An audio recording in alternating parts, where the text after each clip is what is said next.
जय हिंद फ्रेंड्स। बहुत बहुत स्वागत है आपका कैंडिडेट चॉइस के इस चैनल पर, जहां पर हम लोग पढ़ते हैं बहुत ही अच्छी तरीके से और बहुत ही अच्छी हंसी मजाक के साथ।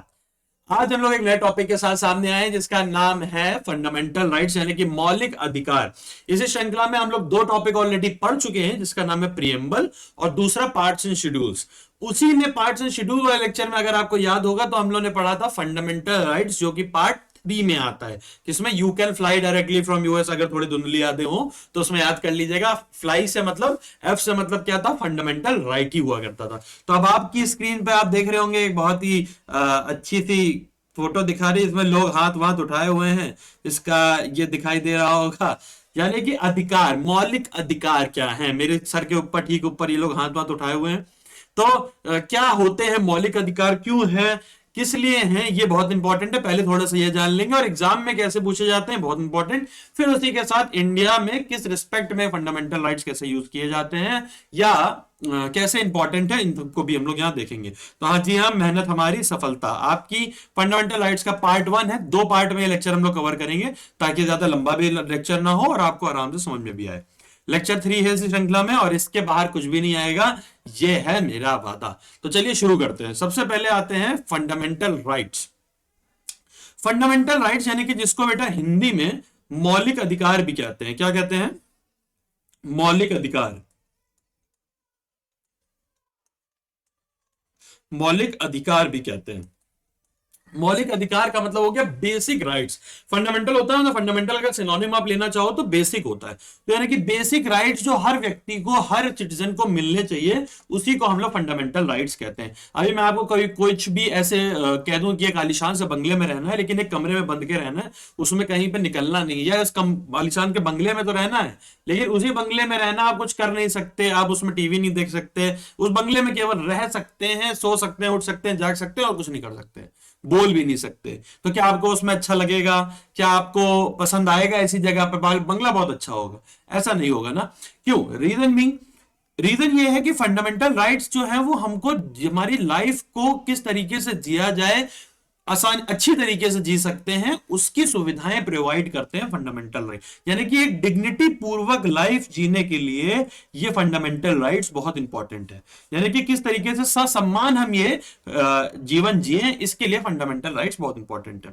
पहले अंग्रेजों का शासन हुआ करता था, तो अंग्रेजों की हुकूमत हुआ करती थी। हुकूमत में बहुत अंतर है, नाम जो वर्ड है हुकूमत, हुकूमत मतलब होता है रूल होना किसी चीज का ना, रूल। अच्छा, जिन्होंने सब्सक्राइब नहीं किया हुआ वो सब्सक्राइब जरूर कर ले, क्योंकि ये श्रृंखला पूरी चल रही है और आप सब मिस नहीं हो। और अगली ऑलमोस्ट नेक्स्ट वीक से हम लोग कोशिश करेंगे कि हम लोग हर ऑल्टरनेट डे पर एक ना एक लेक्चर जरूर लें फंडामेंटल राइट्स पे। तो फंडामेंटल राइट्स पे हम लोग बात कर रहे थे। तो हुकूमत जो होती है उसका मतलब होता है कि किसी के ऊपर अधिपत्य होना, यानी कि किसी के ऊपर शासन करना। ठीक है, यहां पर पहले अंग्रेजों ने किया, उससे पहले मुगलों ने किया, हाँ, उससे पहले किंगशिप हमारे यहाँ चलती थी। लेकिन अंग्रेजों के समय हुकूमत जो थी वो एक तरीके से ऐसी थी कि वो हमें एक्सप्लॉइट करना चाहते थे, है ना। तो तब हमारे पास कोई राइट्स नहीं हुआ करते थे, हम अंग्रेजों के विरुद्ध बोले जाते थे, बोलते थे कि ये पॉलिसी गलत है, तो हमें जेलों में डाल दिया जाता था। हम प्रोटेस्ट करते थे तो एक समय बाद हमें फिर जेलों का सामना, कई बार महात्मा गांधी और कई सारे नेशनल लीडर्स जो है वो जेल जेल गए, है ना। तो रीजन क्या था? रीजन बीइंग कि हम लोग के पास फंडामेंटल राइट्स कुछ हुआ ही नहीं करते थे, हमें कुछ फंडामेंटल राइट्स मिले ही नहीं थे। तो अब हम लोग आते हैं कि ये फंडामेंटल राइट्स हमको दिए गए ताकि हम स्वतंत्रता के बाद अपने ही देश में अच्छी तरीके से डिग्निटी पूर्व लाइफ जी सके। तो पहला आता है पार्ट 3 में है, आपको मैंने पहले ही बताया था कि इस पार्ट में है, पार्ट 3 में you can fly directly from US. Fly से एफ से क्या हो गया था? फ्लाई। नेक्स्ट इज आर्टिकल 12 से लेकर 35, यानी कि आर्टिकल 1 से लेकर 4 जो है, आर्टिकल 1 से लिख लीजिए आप लोग, 1 से लेकर 4 जो है वो पार्ट 1 में है, जहां पर हम लोग स्टेट और टेरिटरी समझते हैं। 5 से लेकर 11 में हमारे पास सिटीजनशिप है, पार्ट 2 में है ये। उसके बाद हमारे पास है 12 से लेकर 35, दैट इज फंडामेंटल राइट्स, जो कि हम लोग आज पढ़ेंगे, ये पार्ट 3 में है। क्लियर है बात? क्लियर है? चलो अब आते हैं नेक्स्ट। अब ये कहां से लिया गया है? तो टेकन फ्रॉम यूएस कॉन्स्टिट्यूशन, यानी कि हर चीज आपको पता होगा। इसके ऊपर एक छोटा वीडियो मैं आपको बनाकर दे दूंगा या किसी एक लेक्चर में कवर कर लूंगा कि हम लोगों ने कॉन्स्टिट्यूशन में कौन सी चीज कहां से बोरो करी हुई है। तो हम लोग ने कहां से बोरो किया हुआ है? यूएस कॉन्स्टिट्यूशन से बोरो किया गया है। कहां से? यूएस कॉन्स्टिट्यूशन से। It is also called Magna Carta of India. इसको क्या कहते हैं? मैग्ना कार्टा ऑफ इंडिया भी कहा जाता है। मैग्ना कार्टा ऑफ इंडिया भी। मैग्ना कार्टा क्या होता है? क्वेश्चन पूछेगा विच of the following is Magna Carta of India, तो हमें बताना होगा कि फंडामेंटल राइट्स आता है Magna Carta of India. Magna carta क्या होता है? मैग्ना कार्टा ये है एक charter English liberties, English liberties यानी कि इंग्लिश के जो एक तरीके से राजा थे, किंग जॉन। कौन थे? King John. किंग जॉन ने 15 जून 1215 1215 में, यानी कि 13th सेंचुरी की हम लोग बात कर रहे हैं, यानी कि जो अंग्रेजों के रूलर हुआ करते थे किंग जॉन, 1215 में, जॉन याद रखना, जॉनी जॉनी यस पापा वाले हैं ना, जॉनी से एक और नाम छोड़ो। तो मैग्ना कार्टा उन्होंने पहली बार अपने सिटीजन्स को राइट दिए थे। पहली बार कुछ राइट्स दिए गए थे। एक पेपर था जिस पर लोगों के राइट्स लिखे हुए थे कि लोग क्या क्या कर सकते हैं। तो जब ये लिखा हुआ था तब उसको मैग्ना कार्टा बोला गया। तो इसी तरीके से फंडामेंटल राइट्स जो हैं वो भी हमारे यहाँ के राइट्स हैं, इसीलिए हमने इसको मैग्ना कार्टा ऑफ इंडिया भी बोला। बात क्लियर? बढ़िया। There are 6 fundamental rights. कितने फंडामेंटल राइट्स हैं हमारे यहाँ? 6 फंडामेंटल राइट्स हैं हमारे यहाँ। कितने हैं? 6 फंडामेंटल राइट्स है हमारे यहाँ। ठीक है, एक सेकंड पेन चेंज कर लो ताकि रेड से ही वो है तो आप लोग को थोड़ा दिक्कत होगी फिर। ठीक है, ब्लैक आएगी सही रहेगा। ठीक है, तो देयर आर 6 फंडामेंटल राइट्स। कितने हैं? 6 फंडामेंटल राइट्स है हमारे यहाँ, 6। ठीक, याद रखिएगा 6 फंडामेंटल राइट है। तो डाइस का सबसे बड़ा नंबर क्या होता है? 6 होता है। डाइस का सबसे बड़ा नंबर क्या होता है? 6 होता है, यानी कि सबसे महत्वपूर्ण हमारे लिए क्या हो गए? Fundamental rights. कितने? 6। नेक्स्ट पर आइए। Fundamental rights are guaranteed by constitution. बहुत देखो, एक एक पॉइंट जो है वो क्वेश्चन है। किसके द्वारा गारंटी किए गए हैं? कॉन्स्टिट्यूशन द्वारा गारंटी किए गए हैं। Fundamental rights are not absolute but qualified. ये बहुत इंपॉर्टेंट लाइन है। Fundamental rights are not absolute but qualified. मतलब क्या है? हिंदी वाले बच्चे समझे कि फंडामेंटल राइट निश्चित ही नहीं है कि आपको मिलेंगे, बट ये सिचुएशनल होते हैं। मतलब जैसे अभी आगे हम लोग कई सारे राइट पढ़ेंगे, जैसे फ्रीडम ऑफ स्पीच है। फ्रीडम ऑफ स्पीच क्या है? आप बोलने का अधिकार है आपको, लेकिन क्या बोलने का अधिकार है ये इंपॉर्टेंट है।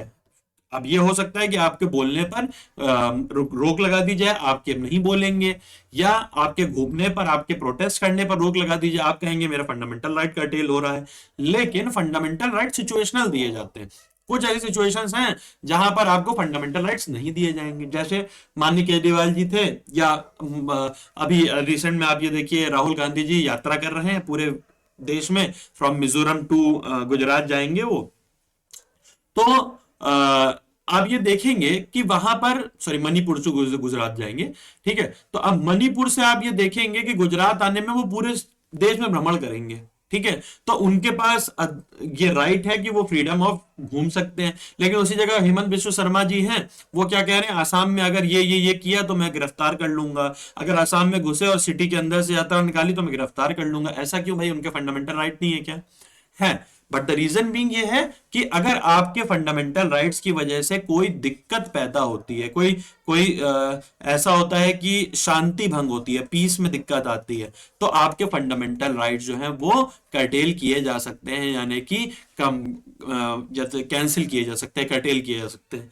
ठीक है, when a person is devoid of fundamental, कब ऐसा होगा कि फंडामेंटल राइट्स से डिवॉइड किया जाएगा किसी पर्सन को?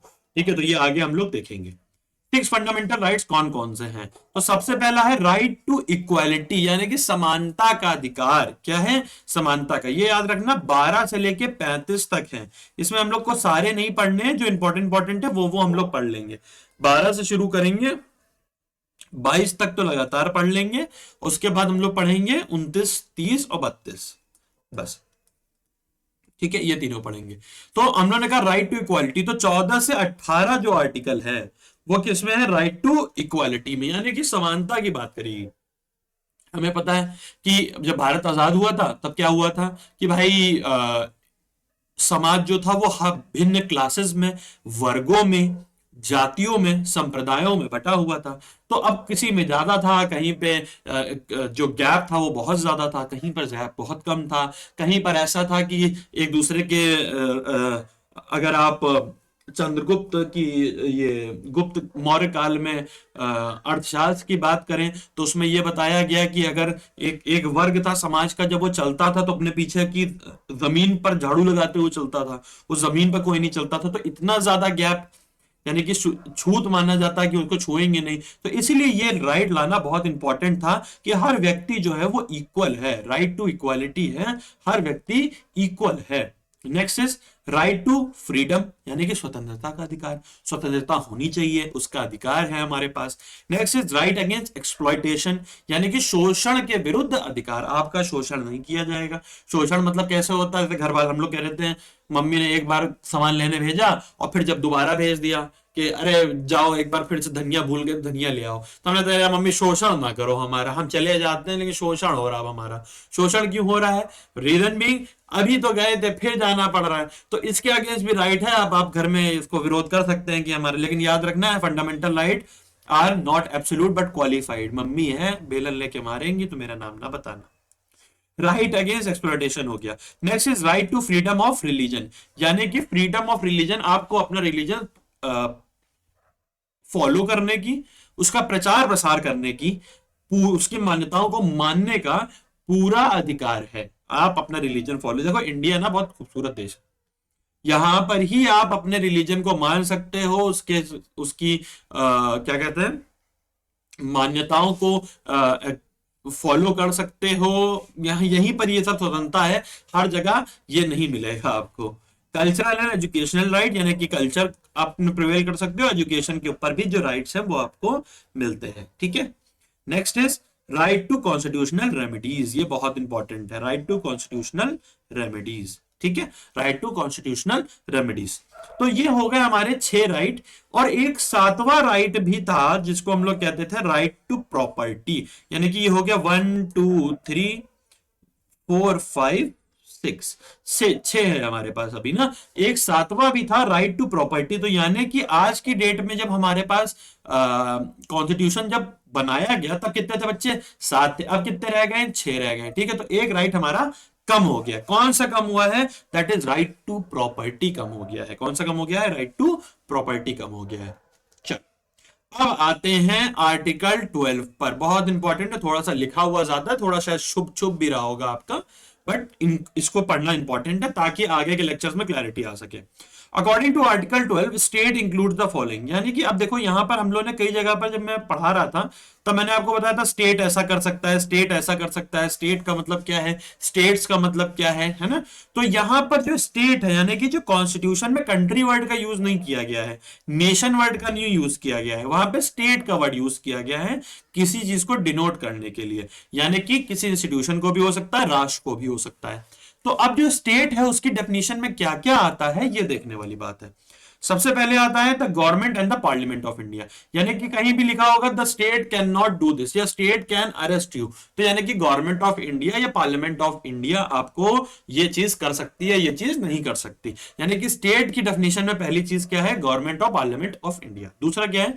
Government and legislature of each state of India in India, यानी कि हर स्टेट गवर्नमेंट जो है वो भी स्टेट की तरह ही कंसिडर की जाएगी। यानी कि एक तरीके समझिएगा कि स्टेट, एक उस पे बना लीजिए कि स्टेट क्या क्या है, किस किस को स्टेट की डेफिनेशन में रखा गया। तो पहले पॉइंट में गवर्नमेंट, सेंट्रल गवर्नमेंट को, दूसरे पॉइंट में स्टेट गवर्नमेंट को, ठीक। नेक्स्ट आइए, all local or other authorities within the territory of India under the control of the Indian government, यानी कि वो सारे लोकल अथॉरिटीज और टेरिटरी ऑफ इंडिया के टेरिटरी के अंदर जो कि इंडियन गवर्नमेंट के कंट्रोल के अंदर आते हैं वो सभी स्टेट हैं।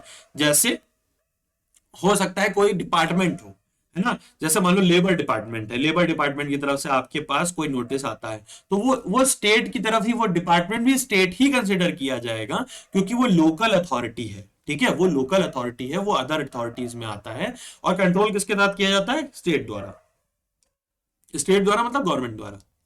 Next is, thus the term state under Article 12 is not limited to just the government and legislative body, but also include other entities that exercise power and authority within the territory of India and under the control of the Indian government, यानी कि वो सभी चीजें states हैं जो कि government द्वारा control की जा रही हैं। ठीक है, वो सारी चीजें स्टेट्स हैं, जो वो सारे इंस्टीट्यूशन स्टेट हैं जो कि गवर्नमेंट ऑफ इंडिया द्वारा कंट्रोल किए जा रहे हैं। यहां पर बात क्लियर हो गई होगी। स्टेट क्वेश्चन डायरेक्टली ये आता है कि which of the following is not come under the definition of state, या which of the following comes under the definition of state. तो central government, state government, other local authorities, और जो भी authorities जो कि गवर्नमेंट ऑफ इंडिया या Indian government के under काम करती हैं, वो सारी अथॉरिटीज स्टेट के अंडर आती हैं। अब ऑल द लोकल और अदर अथॉरिटीज में भी देख लीजिए, this cover all the authorities and bodies that are established by और under the constitution such as municipal corporation, panchayat, zila panchayat, other local self government. It is also include other authorities established by the government of India such as public undertaking and autonomous bodies. यानी कि वो other authorities जो मैं बता रहा हूं उसमें क्या क्या, जिला पंचायत आ जाती है, आपकी म्युनिसिपल कॉर्पोरेशन आ जाते हैं, है ना, और authorities establish by Indian government, जो भी इंडियन गवर्नमेंट द्वारा स्टैब्लिश की गई हैं अथॉरिटीज जो कि कॉन्स्टिट्यूशनल बॉडीज हैं, उनमें ये सभी क्या होते हैं, स्टेट में ही आते हैं। तो ये क्वेश्चन आता है, आया हुआ है, और अलग अलग तरीके से हर बार पूछा जाता है, तो कृपया इसको याद करके रखेंगे। ठीक है, यहां तक क्लियर हो गई होगी बात स्टेट की। राइट टू प्रॉपर्टी जो हम लोगों ने आर्टिकल कह रहा हूं, जो हम लोगों ने फंडामेंटल राइट में ये पढ़ा था कि राइट टू प्रॉपर्टी जो 7वां फंडामेंटल राइट था हमारा, इसको हटा दिया गया था। क्या किया गया था, इसको हटा दिया गया था। It is no more a fundamental right, ये अब फंडामेंटल राइट नहीं रहा है। किस अमेंडमेंट के थ्रू हटाया गया था, तो 44th अमेंडमेंट के थ्रू हटाया गया था। कई बार हम लोग को दिखता है कि 42nd अमेंडमेंट और 44th अमेंडमेंट, ये काफी सारा कंफ्यूजिंग होता है कि कौन सी चीजें 44, थोड़ा है भी कंफ्यूजिंग इन द सेंस की जो चीजें 42nd में ऐड की गई थी उनको रेक्टिफाई किया गया 44 अमेंडमेंट में। ठीक है, तो 42 अमेंडमेंट 1976, 44 अमेंडमेंट 1978 में आता है। तो राइट टू प्रॉपर्टी जो था वो 44 अमेंडमेंट के थ्रू हमने इसको खत्म कर दिया था, राइट फंडामेंटल राइट के थ्रू से हटा दिया था। आर्टिकल 31 हुआ करता था पहले, ये क्या हुआ करता था, आर्टिकल 31, बट अब ये नहीं रहेगा। अब राइट टू प्रॉपर्टी को under 300A it is now become a legal right, हमने इसको क्या बना दिया है, लीगल राइट बना दिया है। यानी कि अब हम प्रॉपर्टी हमारे पास होना, ये मौलिक अधिकार नहीं है हमारा, बट एक लीगल राइट है कि हमारे पास प्रॉपर्टी होनी चाहिए। यानी कि हम या कह सकते हैं कि हम प्रॉपर्टी लीगली एक्वायर कर सकते हैं, रादर देन कि गवर्नमेंट की ये जिम्मेदारी है कि मेरे पास ये प्रॉपर्टी होनी चाहिए। ठीक है, तो गवर्नमेंट की अब ये जिम्मेदारी नहीं रह गई कि आपके पास कोई भी लैंड होना चाहिए, बट ये आपका इलीगल राइट है कि आप लैंड एक्वायर कर सकते हैं, खरीद के, जैसे भी करके, कब्जा करके नहीं, है ना, गंदी बात। ठीक है, नेक्स्ट इज आर्टिकल 13, बहुत इंपॉर्टेंट। वैसे तो भाई 13 जो है वो बड़ा खराब नंबर माना जाता है हिंदू सभ्यता में। ठीक है ना, 13वीं होती है जब हम लोग हम लोग नहीं, मतलब लोग खत्म हो जाते हैं, तो 13वीं मनाई जाती है ना 13 दिन पर। आपने देखा होगा होटल्स में 13 नंबर के फ्लोर नहीं होते, 13 नंबर स्किप कर दिया जाता है क्योंकि उस पर कोई रूम लेना नहीं चाहता। बिल्डिंग्स में आपने देखा होगा कि 13 नंबर पर लिफ्ट नहीं जाती है। ठीक है, उस फ्लोर का नाम कुछ और रख देंगे या 14th फ्लोर उसको कर देंगे, 12 के बाद सीधा 14, 13 नहीं रखते क्योंकि खराब कहते हैं। लेकिन हिंदुस्तान में कॉन्स्टिट्यूशन में आर्टिकल 13 जो है यही सब कुछ है। क्यों, इसमें एक प्रावधान आता है जुडिशियल रिव्यू का। क्या आता है, जुडिशियल रिव्यू का, बहुत इंपॉर्टेंट। जुडिशियल रिव्यू क्या कहता है, जुडिशियल रिव्यू ये कहता है, जैसा कि हम लोग को पता है कि हम लोगों ने पढ़ा था एक बार कभी, एक सेकेंड, पेन दूसरे कलर का बढ़िया से ले लेता हूं कोई, एक सेकेंड। हम लोग कौन सा कलर ले, ये वाला ले लेते हैं। ठीक है, तो हम लोगों ने पढ़ा था कि तीन form of government, 3 organs of government होते हैं हमारे पास। कौन कौन से, लेजिस्लेचर, एग्जीक्यूटिव और जुडिशरी। तो हमको ये तीनों का बेसिक काम पता हुआ है कि लेजिस्लेचर जो है वो लॉ मेकिंग का काम करता है, ये लॉ बनाता है। एग्जीक्यूटिव का काम होता है लॉ इंप्लीमेंटेशन का, यानी कि कैसे इंप्लीमेंट होगा। और जुडिशरी का काम क्या होता है, कोई भी डिस्प्यूट सॉल्व करने का होता है। तो ये जो जुडिशियल रिव्यू है ना, ये इसी के अंडर, जुडिशरी वाली के अंडर आता है जुडिशियल रिव्यू। अब इसका मतलब क्या है, ठीक है।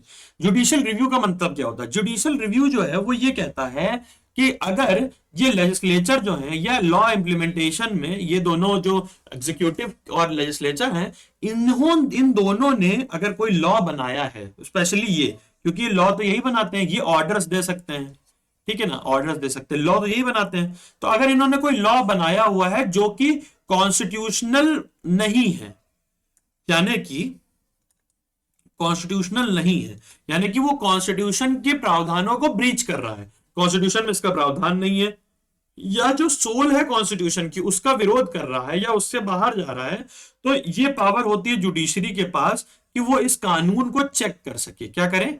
चेक कर ले कि भाई ये क्या कॉन्स्टिट्यूशनल एम्बिट में है कि नहीं है। जुडिशरी बताएगी कॉन्स्टिट्यूशनल एम्बिट में है कि नहीं है। तो अगर वो जब वो चेक करेगी, जुडिशरी चेक करेगी, तो वो अगर ये पाती है कि कॉन्स्टिट्यूशन की वैल्यूज को ठेस पहुंची है या कॉन्स्टिट्यूशन के प्रावधानों को नहीं फॉलो किया गया या प्रोविजंस को नहीं माना गया, तो वो क्या करा जाए, वो क्या करेगी, इस लॉ को, जो कि एक लॉ बना होगा, उसको नल एंड वॉइड घोषित कर देगी, यानी कि खत्म कर देगी, यानी कि उसको असंवैधानिक घोषित कर देगी, यानी कि संविधान के तहत नहीं बना है। तो this is the power of judicial review. अब ये क्या है? ये बहुत इंपॉर्टेंट पावर है। कैसे? लेजिस्लेचर है, कुछ भी बना दिया लॉ कि कल से सब लोग चार चार डंडे खाएंगे, है ना, कल से सब लोग चार चार डंडे खा के ऑफिस जाएंगे, ठीक, बना दिया उन्होंने लॉ। अब क्या कर सकते हो आप? तो अब जुडिशरी क्या कहेगी उसमें? जुडिशरी कहेगी कि लाओ भैया देखें कहीं प्रावधान लिखा है कि सब लोग सुबह सुबह चार चार डंडे ही खा के जाएंगे ऑफिस। तो जुडिशरी ने चेक किया, देखा भाई ये तो अनकॉन्स्टिट्यूशनल है, जुडिशरी ने उसको स्क्रैप कर दिया, खत्म कर दिया, ठीक है। बहुत ज्यादा इंपॉर्टेंट है ये। नेक्स्ट इज आता है हमारा under article 13, under article 32 article ये हमसे कहता है कि आर्टिकल 32 उनसे ये कहता है कि सुप्रीम कोर्ट जो है हमारा, उसके पास एक पावर है जिसको हम लोग बोलते हैं अंडर आर्टिकल 32, जब हम लोग राइट टू कॉन्स्टिट्यूशन रेमेडी पढ़ेंगे तो उसमें ठीक से पढ़ेंगे कि इसके पास एक पावर होती है, इसको हम लोग कहते हैं writ making power. Writ making power क्या कहते हैं? Writ making power. और आर्टिकल 32 में सुप्रीम कोर्ट के पास है और 226 में किसके पास है? हाई कोर्ट के पास ये पावर है। तो बहुत आसान है, 32 याद रख लो सुप्रीम कोर्ट, और फिर इसको इधर भेज दो, फिर इसको इधर भेज दो 2, और 3 इंटू 2 कर दो, यानी कि 6 आ जाएगा। 226 में किसके पास है? हाई कोर्ट के पास। अब ये रिट मेकिंग पावर क्या है, कब यूज की जाती है? रिट जारी की जा सकती है सुप्रीम कोर्ट और हाई कोर्ट द्वारा अगर फंडामेंटल राइट्स का ब्रीच किया जा रहा है या उनको फॉलो नहीं किया जा रहा है, तो ये किया जा सकता है, ठीक है।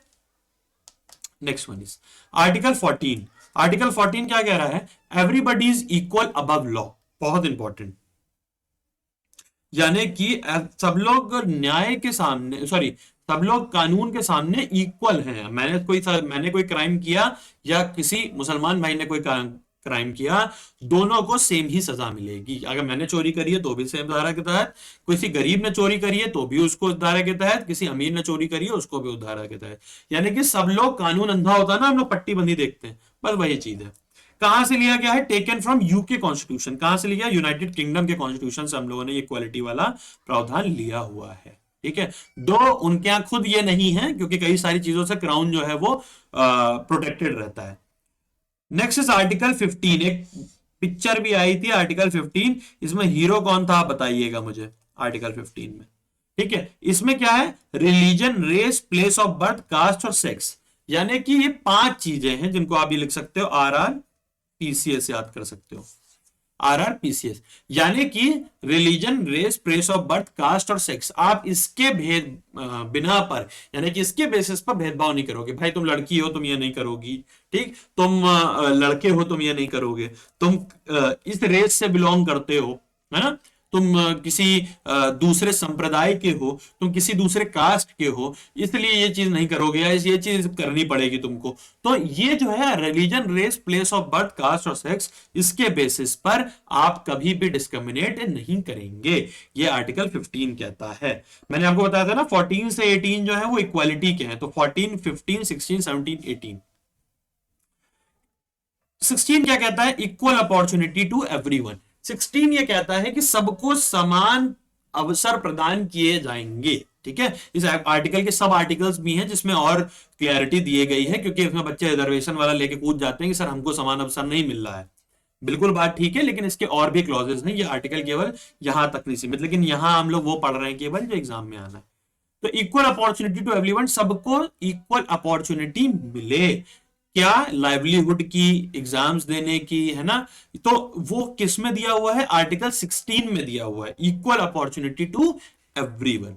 आर्टिकल 17 बहुत important, abolition of touchability, abolition of untouchability होगा, ठीक है, ये ध्यान रखिएगा।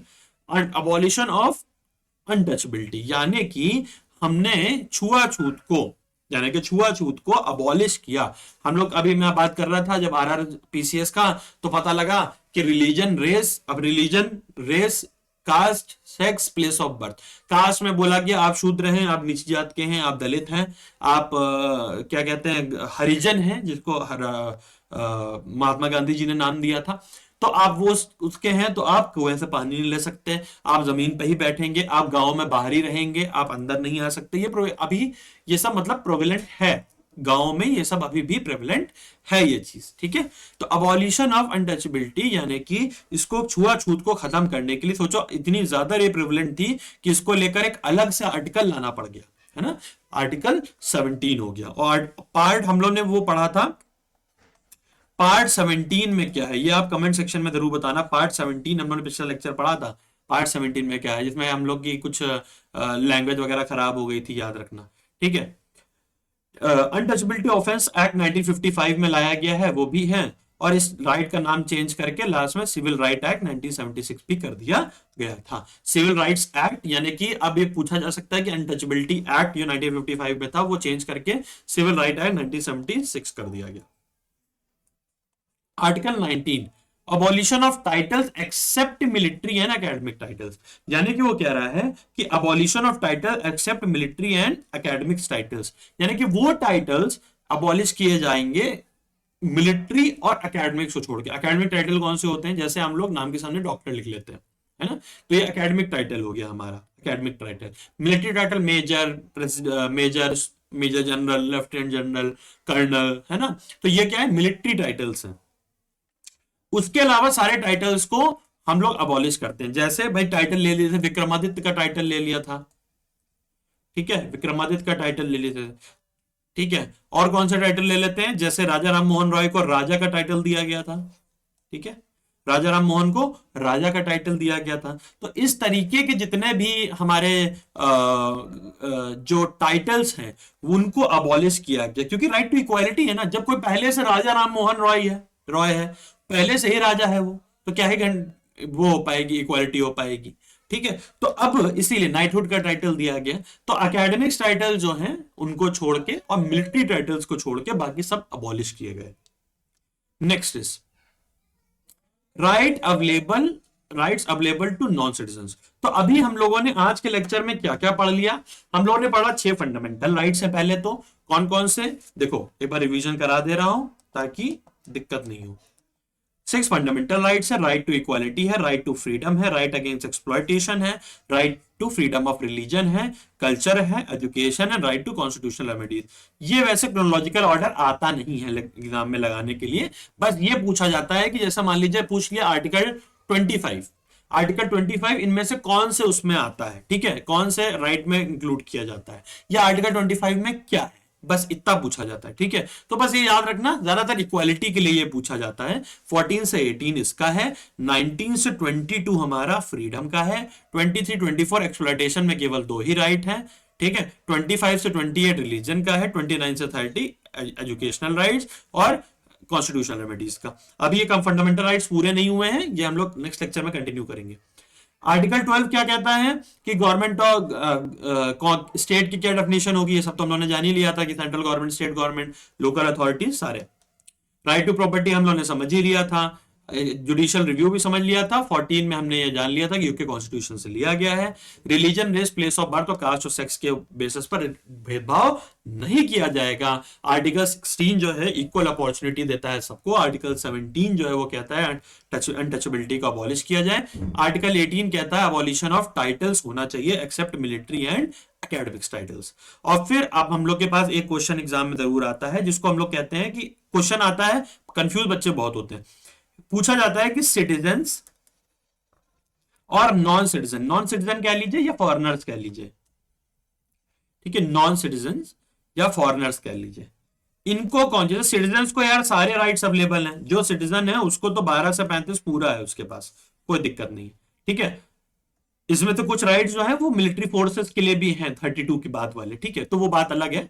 लेकिन जो सिटीजन्स हैं, इस कंट्री के सिटीजन हैं, उनके लिए फंडामेंटल राइट्स का दायरा जो है वो 12 से 35 है, तो वो सबको अवेलेबल है। अब नॉन सिटीजन वाले याद कर लो, आदमी क्या करता है, सिटीजन भी याद करता है, नॉन सिटीजन, अरे जब इसमें तुमको क्लियरली पता है कि ये सारे हैं, नॉन सिटीजन वाले पढ़ लो। तो नॉन सिटीजन वाले में केवल एक तो 14 उनको अलाउड है, ठीक है। अब देखो 14 अलाउड है, यानी कि उनके साथ भी सेम व्यवहार किया जाएगा जो हमारे लॉ, कंट्री के लॉ। जैसे अब कसाब को पकड़ा था, कसाब को पकड़ा था अटैक में 26/11 के, क्या किया, उसको इंडियन ट्रायल्स में चलाया गया, और जो इंडिया के प्रोविजन है, जो इंडिया के लॉ कहता था उसके अनुसार उसको सजा दी गई, ठीक है, इंडिया के लॉ के अनुसार। वो तो यहाँ का नहीं था, सिटीजन भी नहीं था, तो उसको आर्टिकल 14 के तहत, ऐसा नहीं है कि बाहर ही है, बाहर का पकड़ा गया तो तुरंत उड़ा दिया, गोली मार दी, लटका दिया, नहीं, प्रोसेस एक ड्यू प्रोसेस है, उसको फॉलो, क्योंकि उसके भी फंडामेंटल राइट्स हम लोगों ने दे रखे हैं।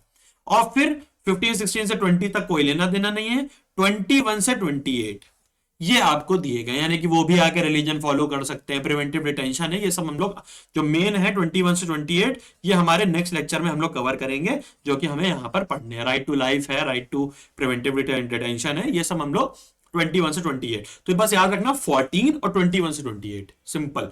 14 और 21 से 28 बीच का कोई आर्टिकल उन लोगों को प्रोवाइड नहीं किया गया है। 14, 14 और 21 से 28, अरे 14 टू 28 ऐसे याद रख सकते हो, 14 और 28, 14 टू 28 और 22 लगाओगे तो बस एक चीज और लिख देना, 14 टू, इसको ऐसे कर लेना, देखो, अरे ये देखो बहुत बढ़िया बन गया यार, देखो ऐसे याद करो, 14 इंटू 2 इज इक्वल टू 28 होता है, तो इसको यहाँ पे 21 लगा लो तो हो जाएगा 14 और ये हो जाएगा 21 से 28। क्लियर, क्लियर है। अब ये ना कहना था 21 क्या मैथमेटिक्स लगा रखी है, बस ये याद करने के लिए है। चलो तो अब पहले क्वेश्चन पे आ जाओ, विच पार्ट, अब जो बचे हुए आर्टिकल्स है वो नेक्स्ट पार्ट में करने वाले हैं, तो सब्सक्राइब जरूर कर लेना, बेल आइकन जरूर दबा लेना, ताकि जैसे ही मैं आऊं वैसे ही आपके घर पे पहुंच जाऊं। Which part consist of fundamental right, to part 3। Second question, which of the following is also known as Magna Carta of Indian constitution, क्या कहा जाता है, fundamental duties, fundamental right, DPSP या गांधीयन प्रिंसिपल। तो अभी आपको पढ़ा ही क्या रहा हूं, वही आंसर है। Which of the following is no more FR, FR का मतलब यहाँ पे फंडामेंटल राइट्स है, ठीक है। तो right to freedom, right against exploitation, right to freedom of religion, right to property, पता ही है, आंसर जरूर करना, पता तो है। By which amendment right to property do not remain a fundamental right, 45, 44, 47, 46, ठीक है, 45, 44, 43, 46 कौन सा है। और coming to the last question, discrimination on the basis of dash is not mentioned in article 15।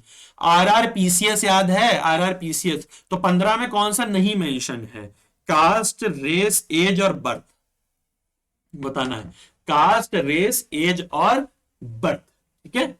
तो अब इसी के साथ हमारा ये लेक्चर कंप्लीट होता है। आई होप कि आपको ये फंडामेंटल राइट अच्छी तरीके से समझ में आ गया होगा। सभी तरीके के बेसिक क्वेश्चंस इसमें कवर हो जाते हैं, जो केसेस हैं फंडामेंटल राइट को लेके वो हम लोग किसी और लेक्चर में या अगले लेक्चर में कोशिश करेंगे कवर कर लें। और जल्दी मिलते हैं नेक्स्ट लेक्चर में, तब तक के लिए इसको दोबारा पढ़ लें, अच्छे से याद कर लें, और कोई डाउट हो तो जरूर कमेंट सेक्शन में पूछें और इन 5 क्वेश्चन का आंसर जरूर दें। मिलते हैं नेक्स्ट लेक्चर में, तब तक के लिए स्वस्थ रहें, सावधान रहें, सतर्क रहें और पढ़ते जरूर रहें। जय हिंद।